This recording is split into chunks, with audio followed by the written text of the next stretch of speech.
the endless ages, the story of mankind upon his turning earth has been the story of a search for truth and dignity, for a better way to live, a search for freedom and the right to self-determination.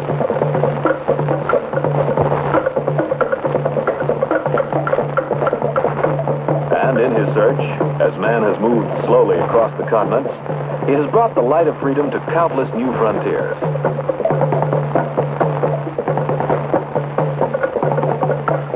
This is a story of the last of man's great frontiers. It is the story of the light of freedom falling across the second largest continent of Earth. This is the story of Africa, the age of independence.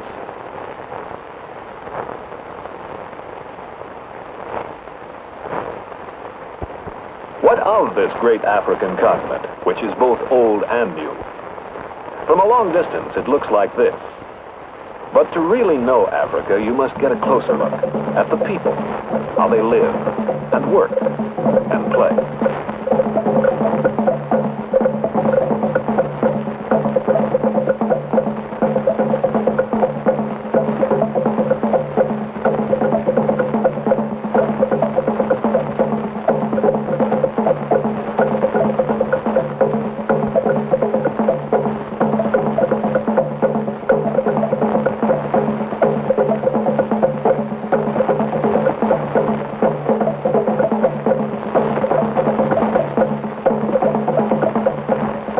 Africa today, a continent becoming free.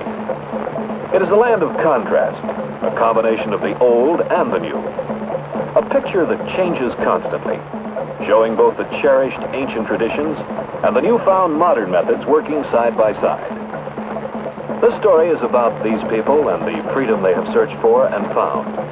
And it is especially dedicated to 17 newborn African nations and the Malagasy Republic, which have grown to independence and self-government.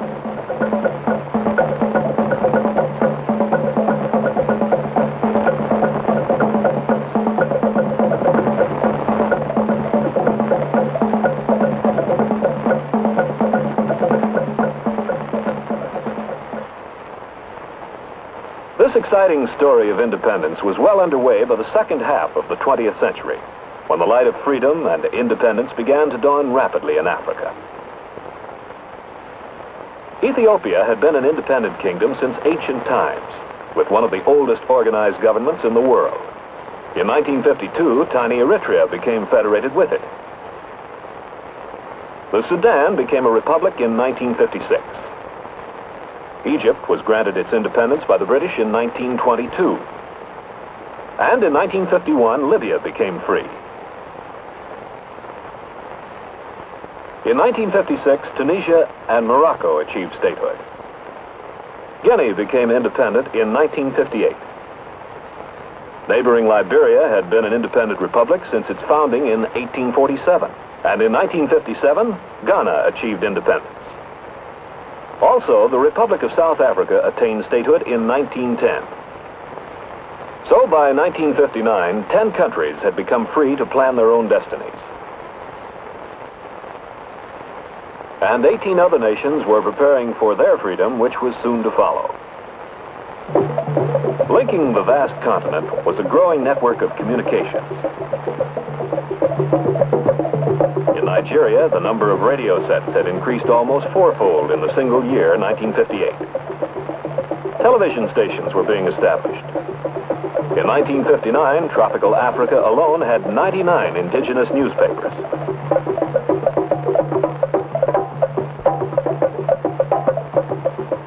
Mechanization in agriculture and industry was increasing production,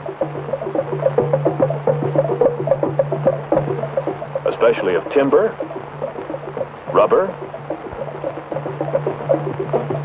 minerals, and agricultural commodities. The appetite for learning was everywhere. Schools were being built even in the deep bush country. For example, Nigeria was spending 1/5 of its budget on education. And in Togo, the number of students attending school zoomed from 17,000 in 1947 to almost 68,000 in 1957. In any large city, from Dakar to Addis Ababa, the most up-to-date building was likely to be a hospital. And with the help of international organizations like WHO, the World Health Organization of the United Nations, doctors had more and better tools for fighting disease. Improved transportation was everywhere. And by land, by water, by air. In 1959, independence was spreading across Africa.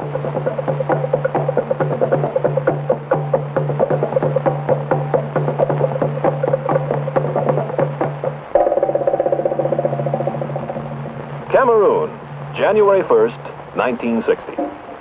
On the first day of 1960, the Republic of Cameroon celebrated its first day of independence. The people of Cameroon, comprising many different ethnic groups and cultural traditions, came from all parts of the new republic to the capital city of Yaoundé and to the seaport of Douala to celebrate.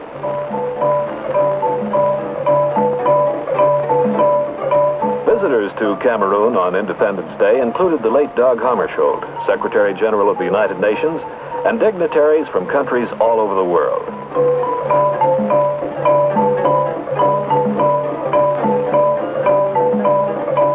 Independence activities included an address by President Amadou Ahidjo. The new nation was joined in 1961 by UN Trust Territory of Southern Cameroons to form the Federal Republic of Cameroon.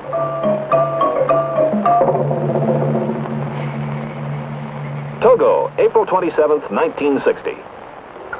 At Lomé, the capital city of Togo, foreign delegations gathered at the Chamber of Deputies to celebrate the coming of independence.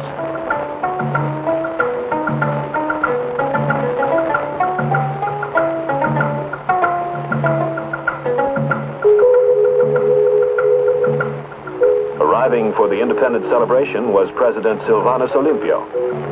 Togo plans a development program which will increase food production, modernize railroads in the port of Lomé, and improve communications, education, and sanitation.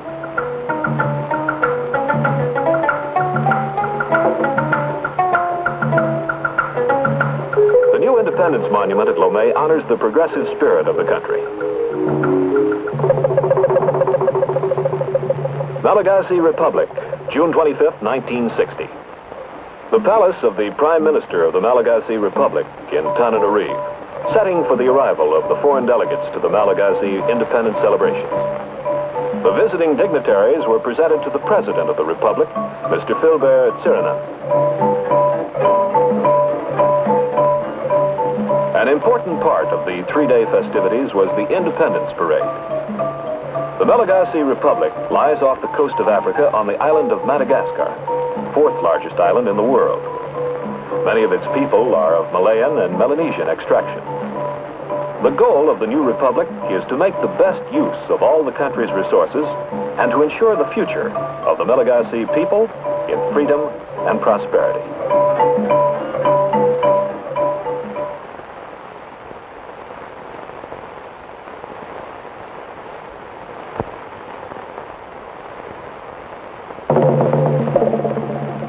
Republic of the Congo, June 30th, 1960.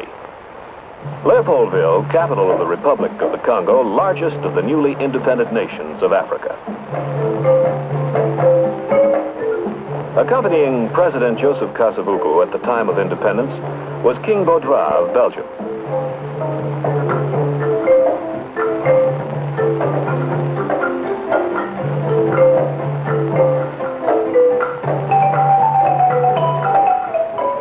Political and religious leaders came to Leopoldville from at home and abroad to attend the official proclamation of independence held at the new Parliament building. The new Republic of the Congo, which is nearly as large as Western Europe, is a rich country in natural resources like copper, uranium, and industrial diamonds, and in the history and culture of its people.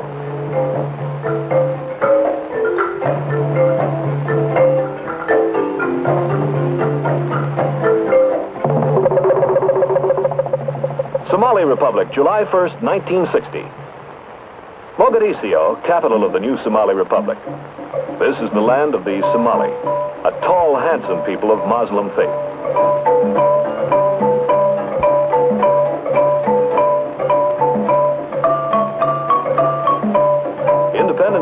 celebrations, including the Independence Parade, presided over by President Aden Abdullah Osman, Prime Minister Abdulali Isa, and other Somali officials.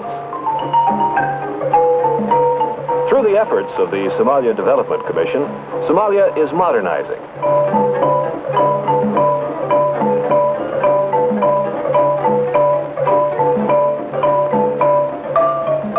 Expanded construction activity is already giving rise to handsome new buildings.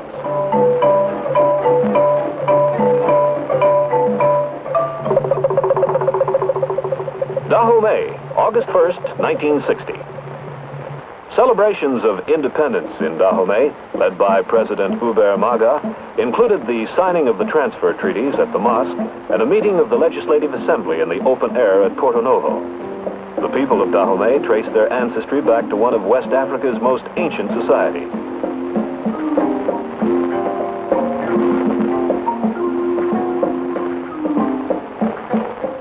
At Côte, the harbor city 30 kilometers west of Porto Novo, the festivities included a parade of military and civilian groups. Dahomey is one of the most densely populated states of Western Africa, and great emphasis is placed by the government upon expanding educational facilities to assure the best possible future for its youth.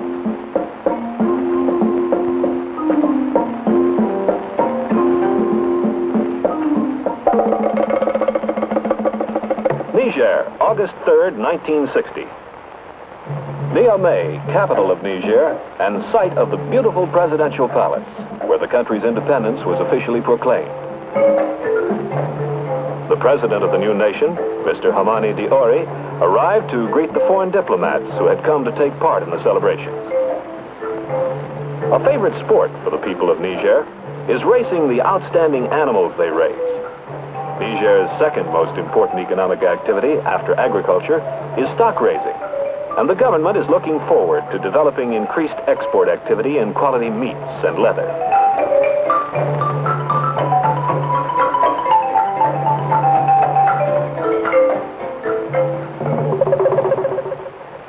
Upper Volta, August 5th, 1960.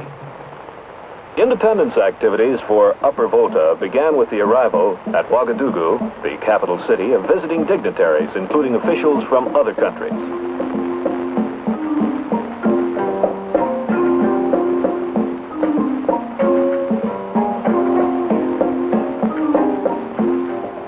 The president of the Republic of Upper Volta, Mr. Maurice Yameogo, joined with his people in the independence celebrations.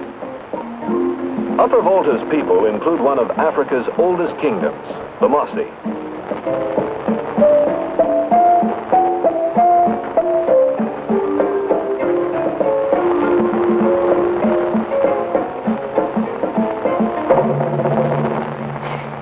Ivory Coast, August 7th, 1960.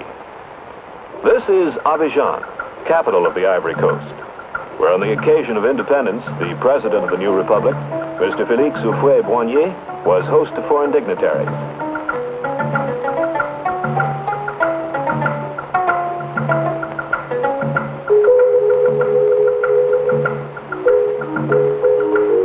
Among them were Presidents Yameogo of Upper Volta, Maga of Dahomey, and Diori of Niger, whose countries joined with the Ivory Coast to form the Council of the Entente to foster economic cooperation.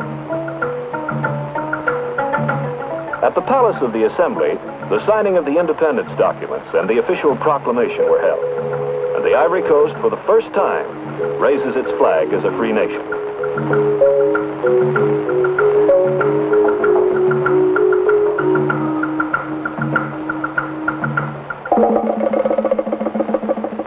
Chad, August 11th, 1960. Fort Lamy, capital of the Republic of Chad, and scene of Chad's independence celebrations. The president, Mr. Francois Tombolbaye, presented the colors of the new republic to the armed forces.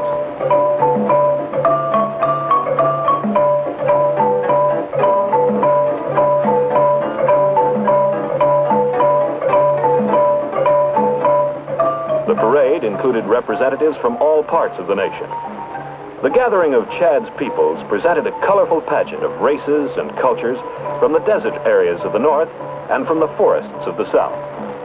Chad has long been a crossroads between the desert and the tropics.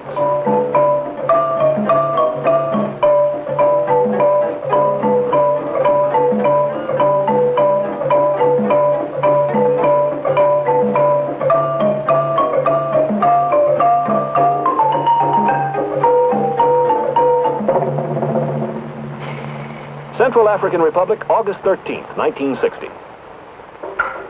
At the heart of the continent, the Central African Republic. Its capital city of Bangui is a major port on the Ubangi River.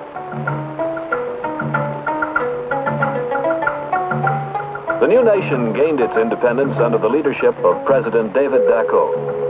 The government of the Republic is planning major efforts toward improvement of transportation and power facilities in order to attain a more prominent role as a continental transportation center. The major export of the Central African Republic today is cotton, followed by coffee and diamonds.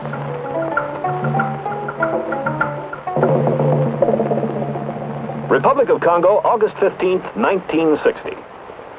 At Brazzaville, capital of the Republic of Congo, President Fulbert Youlou arrived with French Minister of State Jacquinot at the impressive Church of St. Anne of the Congo, where religious services begin the independence holiday.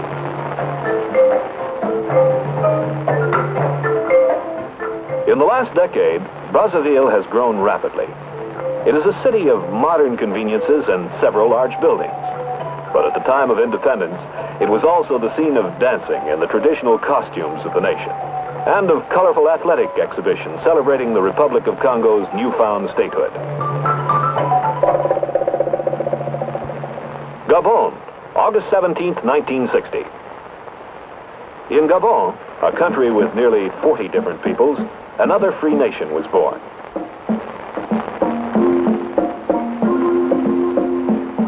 In the Legislative Assembly at the capital of Libreville, the Gabonese government, under the leadership of President Léon Mumba, is preparing for a bright future. In Libreville itself, evidence of Gabon's thriving economy is everywhere. In construction now underway, and in many outstanding modern buildings already completed. Gabon, located directly on the equator, is rich in timber, particularly the famous okume, a top-quality wood used for plywood and veneer.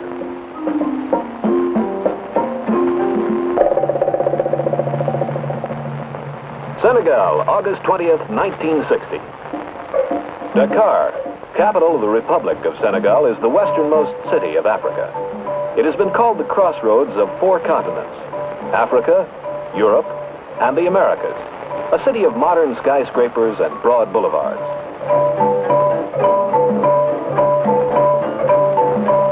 This is the University of Dakar, an important center of African learning, the pride of Senegal.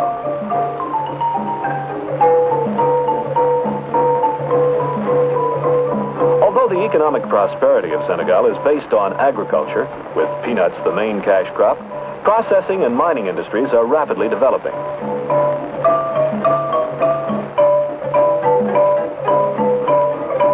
Senegal's president, Mr. Leopold Sédar Senghor, was accompanied in his nation's independence celebration by the Vice President of the United States, Lyndon B. Johnson.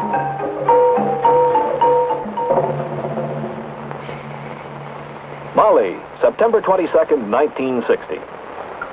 Mali, one of the largest of the newly independent nations, site of ancient kingdoms and the famous trading center, Timbuktu. The capital is Bamako, on the banks of the Niger River, a city that combines traditional charm with modern buildings and facilities. The independence of the new nation was announced by President Modibo Keïta.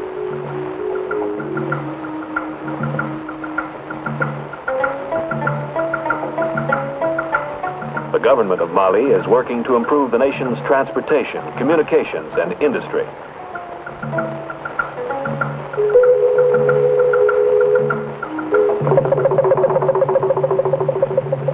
Nigeria, October 1st, 1960. Nigeria, most populous of the new African states, is also one of the most advanced, with well-developed communications, educational, and health programs. The peoples of the three regions of this large country are working together to build a unified and economically sound nation. In the capital city of Lagos, Nigeria's government, under the leadership of Prime Minister Sir Abubakar Tafawa Balewa, shown here with former Governor General Sir James Robertson, is forging ahead on programs to develop the country's human and natural resources.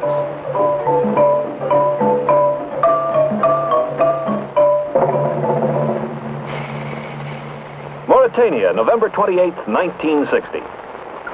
Mauritania, a nation that is literally building itself a brand new capital city. The new city of Oniwokuwo is swiftly taking shape.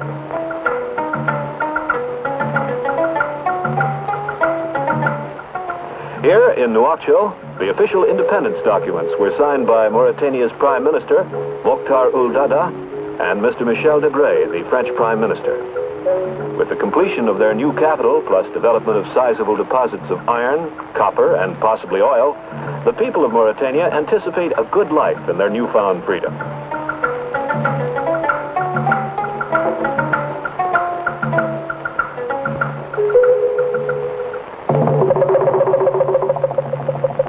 Sierra Leone, April 27, 1961.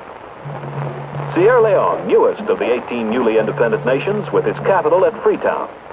Freetown is located on one of the biggest and best natural harbors of all Africa, through which passes the country's major export, agricultural products valued at some £3 million a year.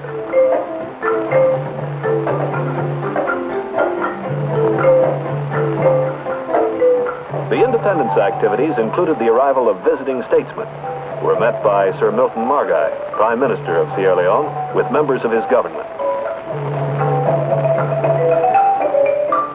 Then the proclamation of independence at the new House of Representatives, and traditional ceremonies of rejoicing by the people.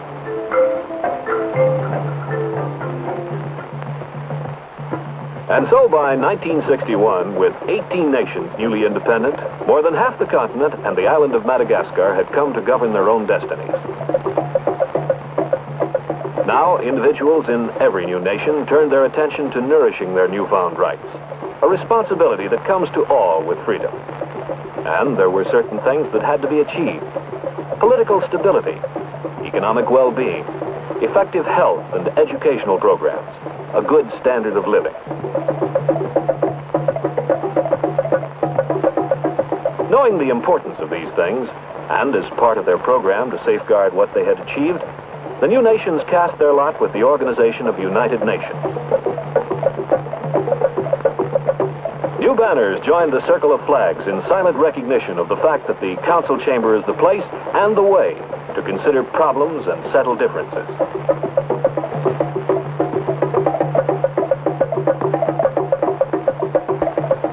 For the strong support of these nations' newfound freedom is a basic aim of the United Nations. The new states have found its many councils and committees to be an endless source of ideas, information, and suggestions for dealing with the many complex problems that must be solved if sovereignty is to survive in any nation, old or young. By way of supporting their freedom, these new nations have begun to develop industry in their countries. Yet their leaders place increasing emphasis on the need to expand business and commerce to ensure that their countries will be financially strong and independent.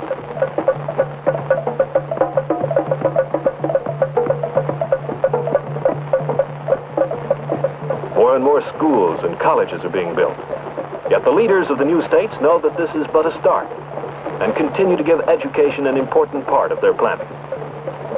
Also true is the fact that the future of their countries depends upon the active participation of the citizens in furthering progress, for only in this manner will they realize true self-determination.